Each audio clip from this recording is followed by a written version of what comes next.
yang lihat di online, para pengundi di Don Rembau, di Parlimen Rembau ini, di kawasan Senayan ni. Assalamualaikum warahmatullahi wabarakatuh dan selamat malam. Jadi saya ingat kawan-kawan, ibu ayah, abang-abang, kakak-kakak, tuan-tuan yang tengok online, yang di belakang tadi. Saya rasa kita kagum juga tadi sebentar tadi sebelum saya bercakap tadi, adun ataupun ahli mesyuarat Kerajaan Negeri Sembilan, adun yang berhormat Arul daripada parti DAP. Bahasa Melayu dia fasih. Jadi saya nak minta tuan-tuan, ibu ayah, hadirin sekalian, bila balik rumah malam-malam kang ataupun pagi-pagi masuk WhatsApp, DAP itu, ini, Cina, itu, ini.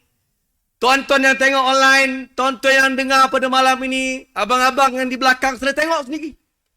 Itu wakil rakyat tuan-tuan, ahli ataupun menteri. Esko negeri ni ibarat menteri lah. Ya, menteri di Negeri Sembilan ni. Fasih bahasa Melayu dia. Dia jelaskan tadi daripada dia jelaskan. Saya rasa saya faham lah. Saya boleh faham sepenuhnya apa yang dilakukan sepanjang 4 tahun lebih sedikit oleh Pakatan Harapan Negeri Sembilan. Penjelasan daripada saudara Arul tadi. Ya. Tuan-tuan, ibu ayah, hadirin sekalian, maka itu saya nak merayu tuan-tuan. Tuan-tuan beruntung di Negeri Sembilan sebab wakil rakyat yang tuan-tuan pilih dapat menjaga mandat dari Negeri Sembilan cukup 4 tahun lebih sedikit. Jadi tuan-tuan hari itu bagi kontrak ataupun bagi mandat 2018 bagi undi untuk 5 tahun pemerintahan. Tuan-tuan Negeri Sembilan beruntung, tuan-tuan dapat tengok. Sebab itu yang tuan-tuan buat. 2018 tuan-tuan nak tengok buat perubahan. Start 5 tahun sekali kita bagi kontrak kepada wakil rakyat ataupun parti yang menang untuk memerintah. Jadi Negeri Sembilan ni tuan-tuan untung dapat tengok 4 tahun. Sebab itu tuan-tuan sepatutnya tidak ada masalah.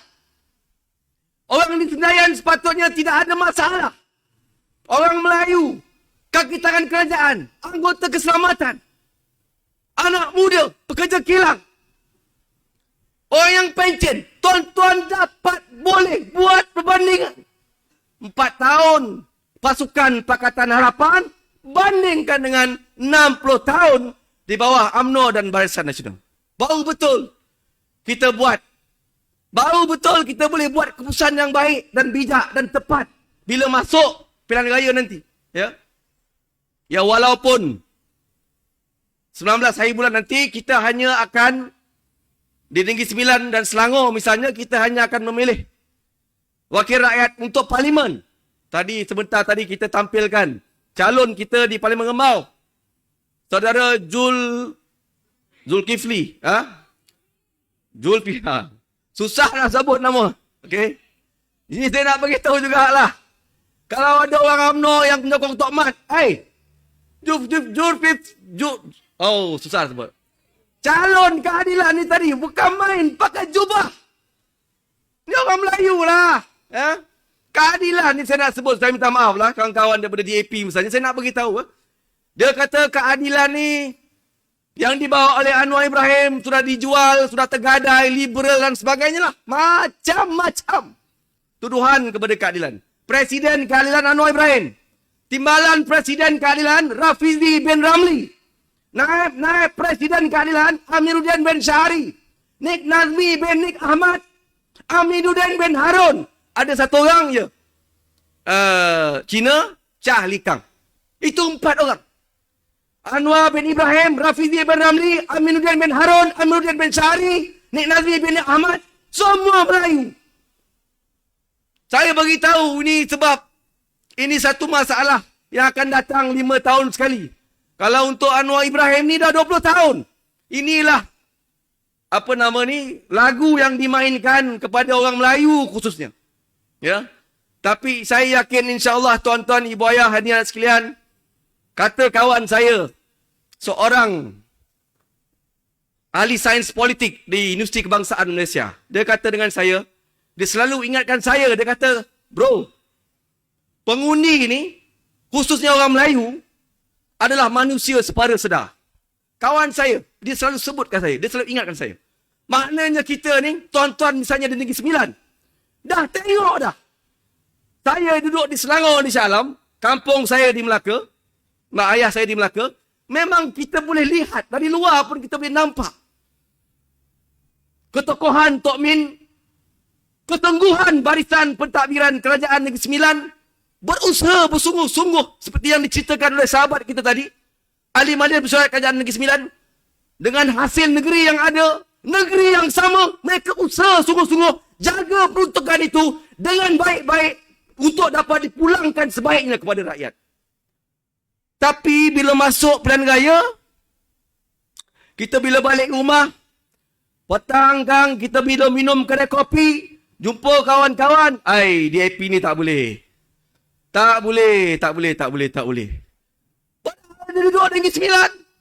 Tadi sahabat kita ketua cabang Ngembau beritahu berapa banyak masjid di dalam zaman Pakatan Harapan ni dibuat.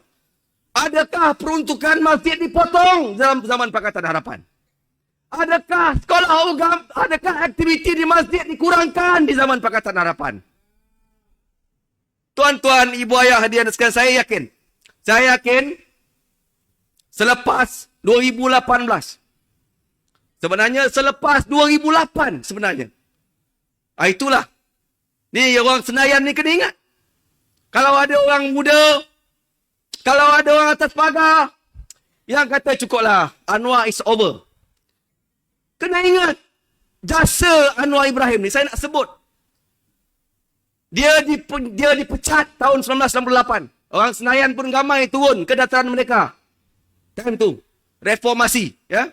Dipecat, dia buat ceramah, 20 September, 100,000 rakyat turun ke jalan raya di dataran Merdeka. Saya pun ikut masa tu, saya aktivis mahasiswa, saya ikut. Majoritinya orang Melayu. Sebab orang Melayu kenal siapa Anwar Ibrahim sebelum itu. Dia dipenjarakan akhirnya. Di luar, Datuk Seri Dr. Wan Azizah gagaskan Parti Keadilan Nasional dengan membawa obor reformasi. Kita masuk pilihan raya 1999, ada peningkatan sokongan daripada orang Melayu. Kita tewas 2004 kerana gelombang Perdana Menteri baru, Tun Abdullah Ahmad Badawi. Datuk Seri Anwar Ibrahim keluar penjara 2004. Dia pergi ke Amerika Syarikat untuk mengajar sebentar. Dia balik dan dia pusing kembali satu Malaysia. Dia ajak balik tuan-tuan. Bagi tahu balik orang Melayu, cukup-cukuplah. Ya, kita ini boleh jadi negara yang lebih baik lagi. Tuan-tuan, Datuk Seri Anwar ni sebut, kita ni boleh jadi negara yang lebih baik lagi. Saya nak beritahu tuan-tuan. Ada yang duduk atas motor di belakang saya. Dengar betul-betul. Ini hujah ni selalu disebut. Tapi saya nak ingatkan, ni benar-benar. Malaysia ni dengan negara yang paling dekat. Yang kita kata negara majulah dalam rantau Asia ni. Korea Selatan. Tahun 70-an, kita dengan Korea Selatan ni begini. Hampir sama saja. Ya. Malaysia dan Korea Selatan. Ya. Hari ini, di mana kedudukan kita? Di mana kedudukan Malaysia? Ini tadi saudara Juz Fazli sebut tadi. Ya? Susah nak sebut. Ya? Di mana kedudukan kita hari ini? Tonton dengar ni saya cakap. Ya? Hari ini, kita berada dalam keadaan yang dipanggil sebagai middle income trap. Tuan-tuan, yang kojok kilang, yang kerja swasta, gaji kita, di situlah. Tidak akan naik-naik lagi. 10 tahun dulu, gaji jurutera, graduate, pon 2,000. Hari ini, gaji jurutera, graduate, pon 2,000 ringgit. Betul atau tidak? Ini yang dipanggil middle income trap. Kalau kita buka lah, ini zaman sekarang ni, kita tak boleh bohong lagi. Zaman sekarang ni maklumat semua di hujung jari kita, tuan-tuan. Google saja. Kita berjaya naik menjadi negara low income nation, negara berpendapatan rendah, menjadi negara berpendapatan sederhana. Low income nation kepada middle income nation. Klimaksnya, puncaknya di waktu Datuk Seri Anwar Ibrahim menjadi Menteri Kewangan. Itu fakta. 1998, kita berlaku krisis ekonomi Asia dan Datuk Seri Anwar juga dipecat. Kita juga mengalami krisis politik yang besar.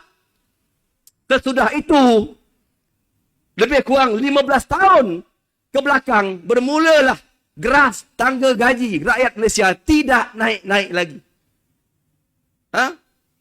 Betul. Kita bangga dengan apa yang diusahakan oleh Tok Min dan pasukan dia. Bawa masuk pelaburan dan sebagainya. Tapi itu ada batasnya sebagai kerajaan negeri. Ada batasnya. Polisi besar. Kita tak dapat buat. Itu memerlukan keputusan di Putrajaya. Sebab itu tuan-tuan, masa nak keluarkan Malaysia ni daripada middle income trap ni, dalam bahasa Melayu dia adalah kita ni terperangkap di dalam keadaan di mana tangga gaji rakyat kita yang dikategorikan sebagai sederhana tidak akan naik-naik lagi selagi tidak ada satu perubahan dasar yang besar yang dilakukan di negara kita. Tuan-tuan ibu ayah hadirin sekalian, sebab itu tuan-tuan saya bagi sambung balik tadi, ya. Bila Datuk Seri Anwar keluar 2004, dia jalan satu Malaysia. 2008, orang Selangor termasuk orang di Semban sambut laungan Datuk Seri Anwar Ibrahim ini. Dan alhamdulillah tuan-tuan, akhirnya hari ini tuan-tuan Negeri Sembilan juga 4 tahun yang lalu sahut dan dapat lihat tukar kerajaan dan tengok pasukan baru di bawah Pakatan Harapan. Tidak ada lagi kata-kata bahawa hanya UMNO dan Barisan Nasional saja yang boleh tahu jaga negeri dan negara. Betul atau tidak? Tak terfikir hari ini tuan-tuan dah tengok, ya. Bukan Tok Mat saja yang boleh jaga negeri ini dengan baik. Tok Min dan pasukannya boleh buat lebih baik lagi. Jangan tepuk tuan-tuan, jangan percaya apa saya cakap. Jangan percaya apa saya cakap. Kita pengundi, sebelum pengundi 19 hari bulan, kena baca, dengar ceramah. Malam ni ceramah keadilan. Besok ceramah Perikatan Nasional. Pergi dengar. Kalau Perikatan Nasional ajak rakyat, orang Senayan, orang Negeri Sembilan, kita kena lawan kluster mahkamah.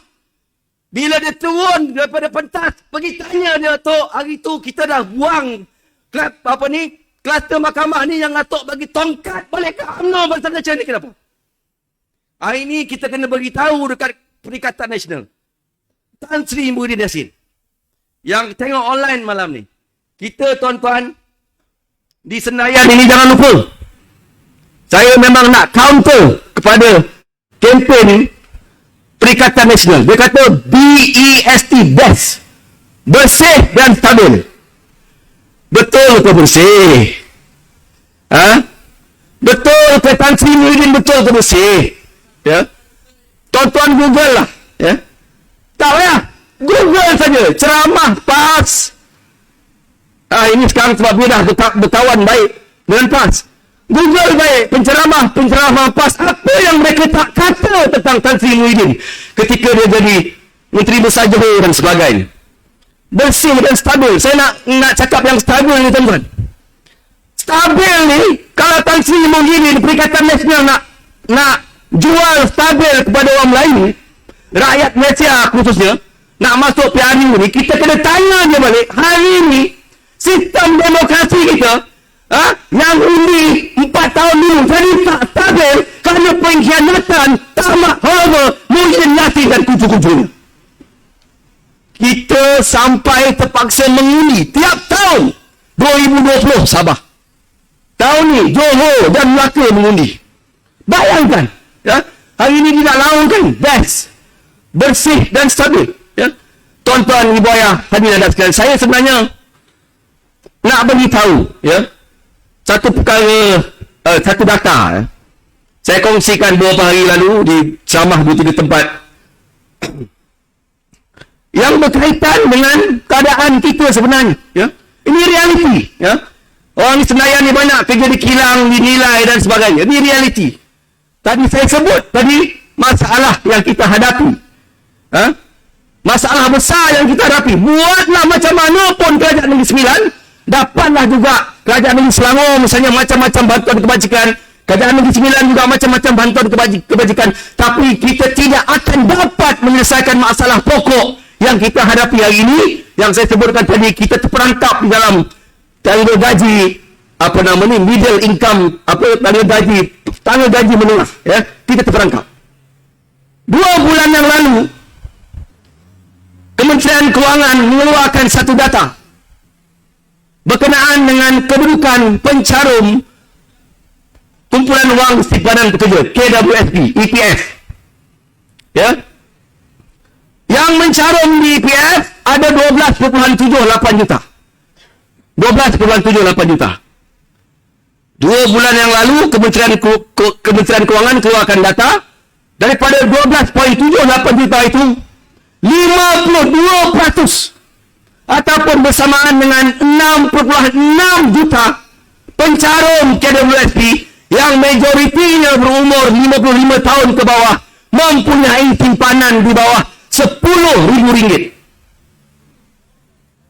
6.6 juta simpanan EPF dia ada RM10,000 saja dan ke bawah. Daripada 6.6 juta ini orang Melayu yang dengar ni, ini dengar ni, 60 tahun bawah UMNO dan berseterusnya. 6.6 juta itu 75% adalah orang Melayu dan Bumiputera, ataupun lebih kurang 4.9 juta pencarum Melayu dan Bumiputera. Simpanan dekat EPF bawah RM10,000. Bayangkan. Baik. Daripada 6.6 juta itu juga sebenarnya 3.2 juta pencarum mempunyai simpanan di bawah RM1,000. Ya, orang kerja kilang dia tahulah. Dia duduk atau motor di sini. Dia tahu betul itu realiti. Itu yang saya marah. Kita kena marah dengan Muhyiddin. Bila dia jadi Perdana Menteri, rakyat tengah susah ketika pandemik. Tuan-tuan banyak kehilangan anggota keluarga dan kawan-kawan. Jangan kita lupa kerana dia lambat beri vaksin kepada rakyat. Betul tak tidak? Ini jangan lupa ni. Kita orang Melayu cepat sangat lupa. Setahun setengah yang lalu kita baru lalu. Berapa lama Malaysia menduduki carta top 5 jumlah kematian per 1 juta penduduk dalam dunia. Tuan-tuan ibu ayah hadir sekalian, daripada tadi saya sambung 6.6 juta, 3.2 juta bawah 1,000, 81% daripada 3.5 juta itu ataupun 2.58 juta itu adalah orang Melayu dan Bumiputera. Itu realiti hari ini, tuan-tuan ibu ayah hadirin sekalian. Itulah realiti situasi keadaan sosioekonomi rakyat di negara kita 60 tahun bawah UMNO dan berseterusnya. Sebab itu kita, tuan-tuan orang Senayan yang dengar di dalam online ini, kita kena pergi ke Putrajaya. Saya orang keadilan, kawan-kawan ramai orang keadilan, ya memang kita nak sebut, memang kita sokong Anwar Ibrahim lah. Saya cakap tadi tuan-tuan, 2008 tu Anwar ni jasa Datuk Seri Anwar sediakan orang Melayu buang warna kulit untuk kita buat perubahan. Dan hari ini tuan-tuan tak takut lagi. Rakyat Negeri Sembilan, rakyat di seluruh negara tak takut lagi. Kita dah tahu dah. Kita dah ada kuasa. Tuan-tuan tahu kita ada kuasa. Siapa yang tak betul, datang ke raya, kita boleh hukum dia. Paling tidak, ini dah cara Anwar Ibrahim. Tapi kenapa bagi ke tuan-tuan? Anwar Ibrahim ni 20 tahun paling tidak. 22 tahun reformasi, keadilan, Pakatan Rakyat, Pakatan Harapan. Apa yang dia nak bagi tahu kepada orang lain? Pada rakyat Malaysia, kaum Tionghoa, Iban Kelantan. Dia nak bagi tahu kita kena buat perubahan total. Kita kena buat reformasi struktur. Sebab itu kita kena pergi ke Putrajaya. Kes 1MDB. berlaku pada ketika tahun 2008, rakyat sudah hantar 80 ahli parlimen ke Dewan Rakyat. Diketuai oleh Datuk Seri Anwar Ibrahim. Kita ingat, ada 80 di Dewan Rakyat, UMNO dan PN akan takut nak buat salah dan silap. Tapi ternyata itu tak betul. 2009 kes 1MDB berlaku. 10, 11, 12, 13. 2013 rakyat hantar lagi 89. Kita nafikan undi popular dan juga apa nama ni, 2/3 majoriti UMNO dan Barisan Nasional Jawa Rakyat. Tetap masih berlaku kes penyelewengan khususnya 1MDB dan sebagainya. Sebab apa? Sebab kuasa Perdana Menteri itu begitu kuat, sistem yang ada begitu kuat, mendukung kuasa Perdana Menteri. Apa saja yang Perdana Menteri buat, apa saja yang Perdana Menteri minta, tak ada siapa yang boleh menghalang. Sebab itu kita kena tuntut saya nak ubah sistem ini, nak ubah sistem ini. Pakatan Harapan kemarin 22 bulan kita sempat buat satu, paling tidak perubahan struktur. Yang ini penting kita untuk orang Senayan ni. Kita tukar pengurusi PAC mestilah di kalangan daripada orang ataupun ahli parlimen pembangkang.